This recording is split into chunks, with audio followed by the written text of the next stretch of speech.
Alright, just a video here. Just want to show you my current sensor working for my Pp50 BMS.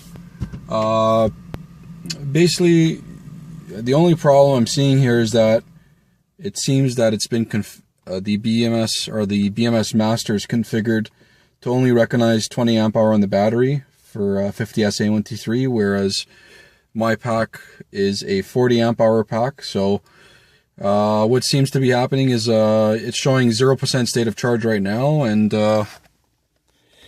if you look here, this is what I used today, 30 amp hour.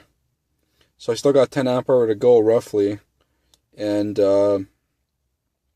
it's been showing 0% state of charge for probably the last 5 or 10 kilometers that I've driven home here.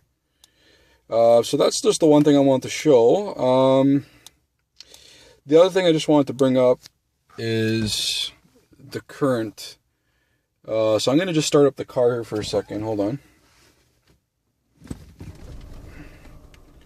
Okay, so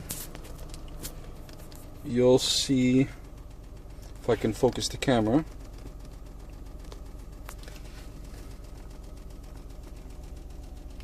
Sorry, hold on a second.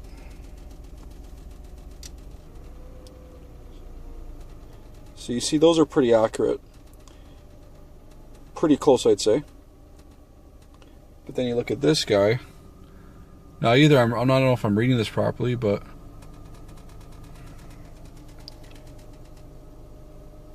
so it's about 10. It's hard to keep everything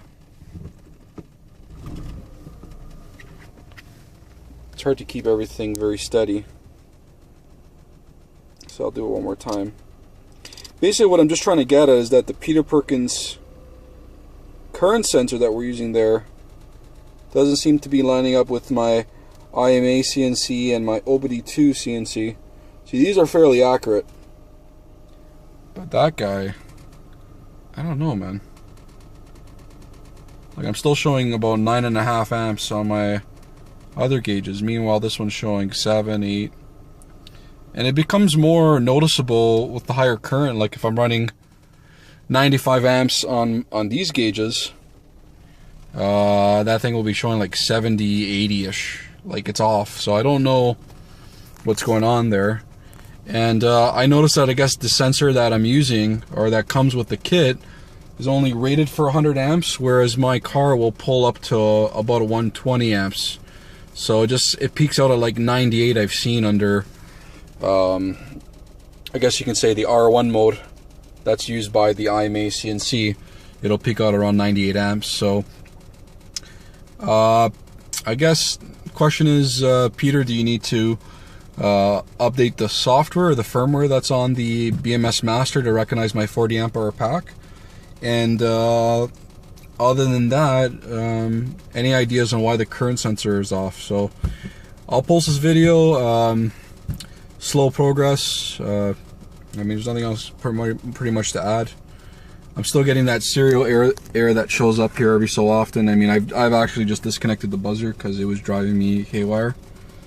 It's actually running fine right now.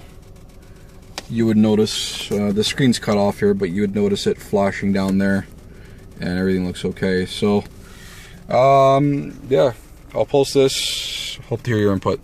Thanks a lot.